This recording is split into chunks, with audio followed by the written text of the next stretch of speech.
Jadi kan gini, ini ada angka ya. Ini perlu tadi seperti dikatakan Pak Ketua, Pak Hasim, anggota KPU, perlu ada counter dari KPU yang menjelaskan ini.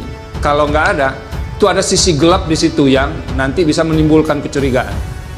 Nah, besok kami juga ingin tahu itu data paling awal bisa dijelaskan oleh ahli IT Anda itu pukul berapa, dan bagaimana mengcounter soal ada suara yang sudah tertumpuk walaupun jumlahnya sekitar 2 jutaan itu menjelang data awal yang dipresentasikan oleh saksi. Untuk sementara tampaknya kubu Anies Mohaimin dan Ganjar Mahfud unggul di sidang MK. Hal ini usai KPU bungkam dan terdiam tak bisa bantah pencalonan Gibran menjadi cawapres tidak sah. Jadi kalau kita menganalisa suatu putusan dan memprediksi, salah satu cara atau metodenya adalah melihat kecenderungan hakim, posisinya seperti apa. Kalau dalam Pilpres biasanya hakim itu cenderung progresif, artinya tidak semata-mata menjadi memang kalkulator, maka dia menguntungkan 01 dan 03. Anwar hakim Hari Arif Hidayat hakim konstitusi juga berkomentar bahwa pemilu ini bisa menimbulkan perpecahan antara anak bangsa karena dia lihat hari masa makin besar hukum MK KPU menyampaikan keberatan. Jadi ini realitas yang harus menjadi perhatian khusus mahkamah.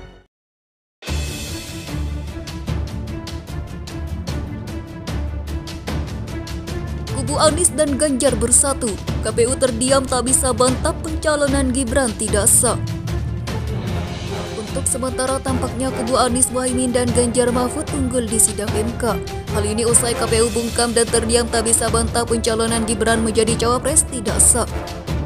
Di sidang lanjutan sengketa Pilpres 2024 di Mahkamah Konstitusi yang berlangsung pada hari Rabu tanggal 3 April 2024. KPU diberi kesempatan khusus oleh Majelis Hakim Konstitusi untuk membantah semua dalil pemohon. Namun KPU justru hanya menggunakan kesempatan tersebut untuk membantah perihal kecurangan yang didalilkan terjadi melalui sistem informasi rekapitulasi. Sementara KPU sama sekali tidak membantah dalil kubu Anies dan Ganjar bahwa pencalonan Gibran sebagai cawapres tidak sah karena adanya pelanggaran prosedur.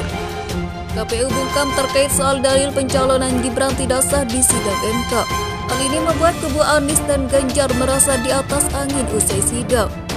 Pengacara Anies Mohaimin Heru Widodo mengatakan dengan tidak dibantah menunjukkan bahwa benar adanya pencalonan Gibran tidak sah dalam Pilpres.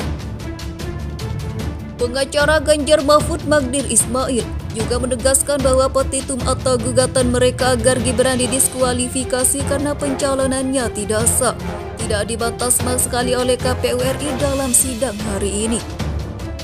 Menurutnya tindakan KPU RI ini akan membawa konsekuensi yang serius terhadap status Gibran. Terpisah Ketua KPU RI Hashim Asy'ari tak memberikan penjelasan gamblang mengapa pihaknya tidak membawa saksi dan ahli lain berkaitan dengan dalil-dalil selain permasalahan Sirekap. Dalam gugatannya ke MK, baik Anies dan Ganjar sama-sama meminta agar pasangan Capres-Cawapres nomor urut 2 Prabowo Gibran didiskualifikasi. Gibran dianggap tak memenuhi syarat administrasi, sebab KPU RI memproses pencalonan Gibran menggunakan peraturan KPU PKPU nomor 19 tahun 2023. Dalam PKPU itu syarat usia minimum masih menggunakan aturan lama sebelum putusan MK yakni 40 tahun. Dewan Kehormatan Penyelenggara Pemilu juga telah menyatakan seluruh komisioner KPU RI melanggar etika dan menyebabkan ketidakpastian hukum terkait peristiwa itu. Sementara itu, Ketua Tim Pembela Prabowo Yusril Iza Mahendra mengaku bakal membantah dalil bahwa pencalonan Gibran tidak sah karena KPU RI tidak membantahnya dalam sidang hari ini. Yusril menilai KPU RI tak membantah bukan karena mengakui dalil permohonan Anies dan Ganjar, tetapi karena KPU RI tidak ditanyakan soal itu. Ia menambahkan pihaknya juga tidak merasa dirugikan atas bungkamnya lembaga penyelenggara pemilu itu. Yusril juga berujar bahwa pihaknya akan menghadirkan ahli untuk membantah dalil terkait pencalonan Gibran yang dianggap tidak sah.